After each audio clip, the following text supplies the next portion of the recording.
Godspeed to the city streets. We began to feel the fire. We rise like tall buildings as the chemicals they take us higher. The night's young and it's just begun as she puts her hand in mine. We wanna chase the night, wanna dance to the light, pull the stars from the sky, just two hearts running wild. Never sleep, never stop, as we shout from the top. We're gonna be two hearts running wild.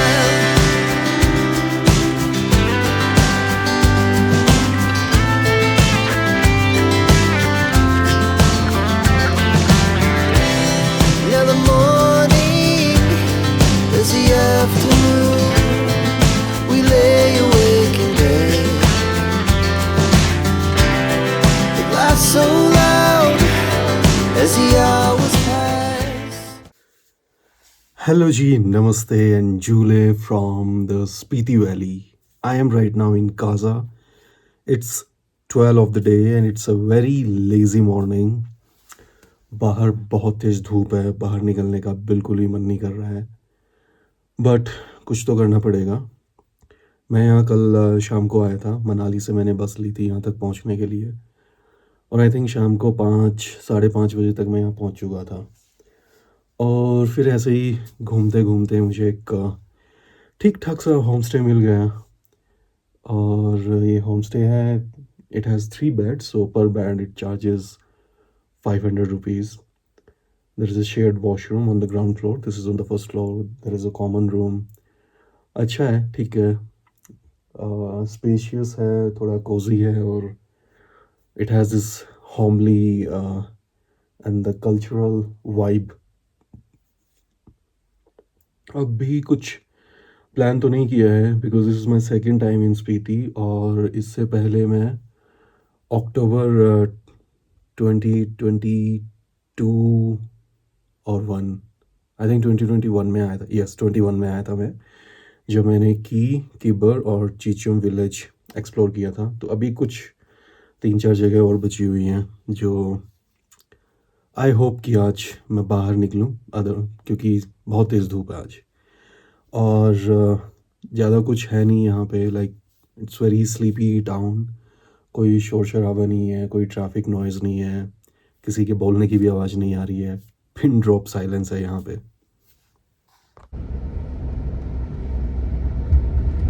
对这这样子不是有老的，主要的就关键啊，就是说的अपना branch हम branch से फर्क पड़े Dodge है, तो जीपे关键 This was my second trip to Kaza, Spiti Valley. First जो trip था वो मैंने किया था अक्टूबर 2022 में, जिस टाइम मैंने किबर और चीचम लोकेशंस को एक्सप्लोर किया। सो इस टाइम के लिए भी मैंने 3 और लोकेशंस को पिक किया फुल डे के लिए।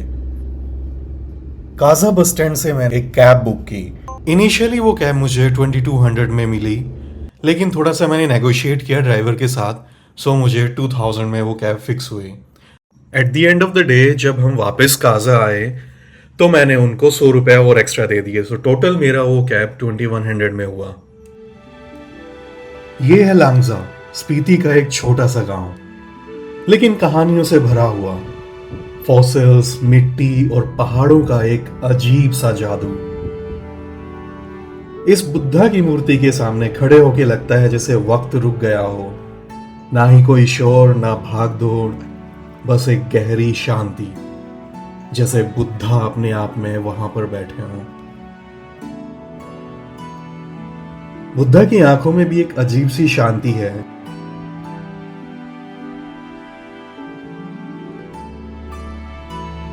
यहां आके समझ आता है सफर सिर्फ जगह देखने का नहीं होता, कभी कभी खुद से मिलने का जरिया भी होता है।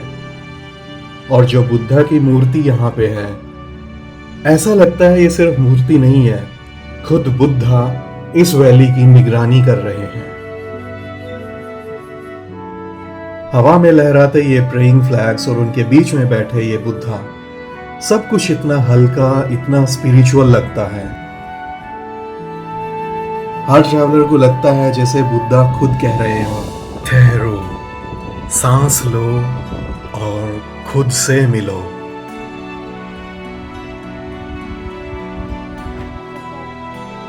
सोचो, जहां आज स्नोफॉल होता है वहां कभी समुंदर होता था। लांगजा की मिट्टी में छुपे हैं एमोनाइट्स, समुंदर के वो प्राचीन जीव जो करोड़ों साल पहले होते थे। इन्हें हाथों में उठाते ही लगता है जैसे आप टाइम ट्रेवल कर रहे हो।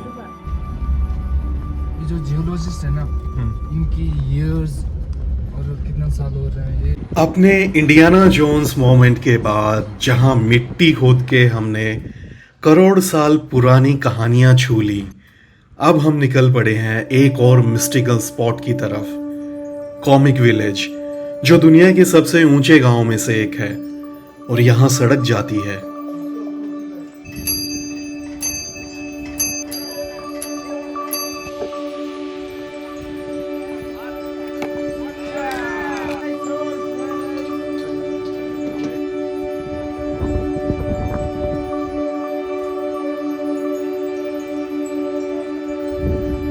The place where I am right now is known as the highest Montrable Road.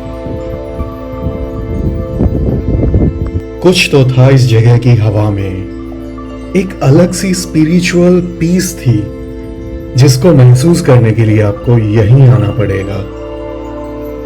Monastery में थोड़ा वक्त गुजारने के बाद मैंने सोचा क्यों ना वहां के म्यूजियम को भी एक्सप्लोर किया जाए, जहां और भी रहस्यमयी कहानियां छुपी हुई थी। म्यूजियम में मुझे दिखे वहां के पुराने कपड़े जो यहाँ के लोगों की संस्कृति और उनके समय के रंग दर्शन को दिखाते हैं। हर कपड़ा अपने आप में एक अलग कहानी छुपाए बैठा है जो उनके जीवन और रीति रिवाज को समझने में मदद करता है। म्यूजियम में कुछ पुराने किचनवेयर और डिशेस भी रखी गई थी जो यहाँ के लोगों का डेली लाइफ और खाना बनाने के तरीके का एक प्रमाण है। साथ ही पुरानी करेंसीज भी थी जो यहाँ के व्यवहार और अर्थव्यवस्था को समझने में मदद करती हैं। वहाँ कुछ पुरानी ज्वेलरी पीसेस भी थे जो पुराने समय की इंट्रिकेट कला को दिखाती हैं। उनके डिजाइन्स उस समय के रिच कल्चर और क्राफ्टमैनशिप को समझने का एक बहुत अद्भुत जरिया है। फिर मैं गया वहां के ट्रेडिशनल किचन में, जिसके लिए मुझे थोड़ा झुक के जाना पड़ा। ये किचन यहाँ के लोगों के जीवन और खाना बनाने की प्राचीन परंपरा को दर्शाता है, जो एक गहरी और रोचक कहानी सुनाता है। वहां की स्पिरिचुअल एनर्जी, उस शांत हवा का सुकून, सब कुछ जैसे दिल में बस गया था। उस एहसास को अपने अंदर समेटकर मैंने कदम बढ़ाए अपनी अगली मंजिल की तरफ। हिक्किम विलेज, स्पीति के एक कोने में बसा एक शांत और दूर दराज गांव जो दुनिया के सबसे ऊंचे पोस्ट ऑफिस के लिए मशहूर है।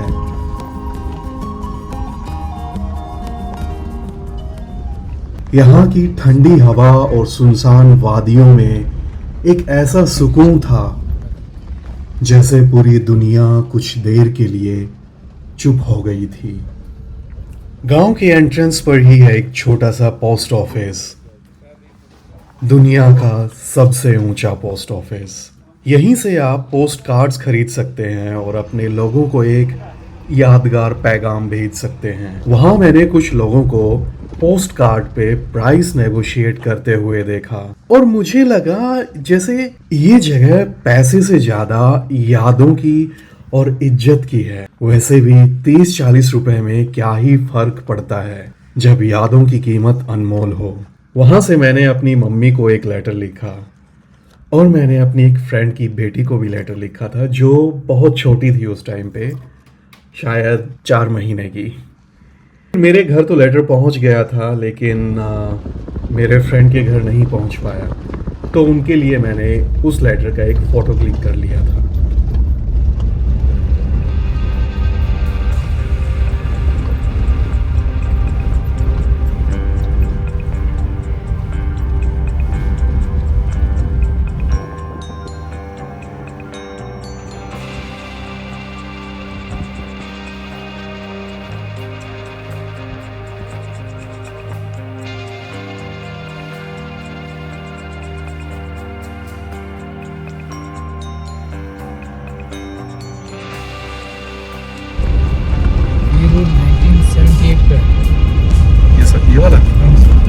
और इसके साथ मेरी स्पीति की जर्नी अपने अंजाम तक पहुंची।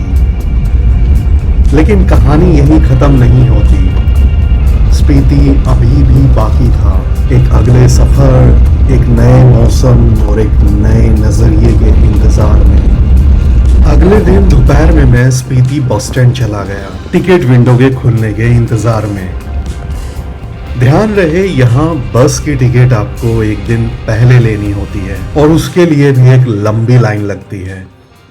तो अगर आपको अगले दिन निकलना है तो ये प्लानिंग बहुत ज़रूरी है, क्योंकि एक ही बस है और इसके अलावा और ऑप्शन नहीं है। हाँ, दूसरा ऑप्शन है प्राइवेट कैब्स एंड टैक्सीज।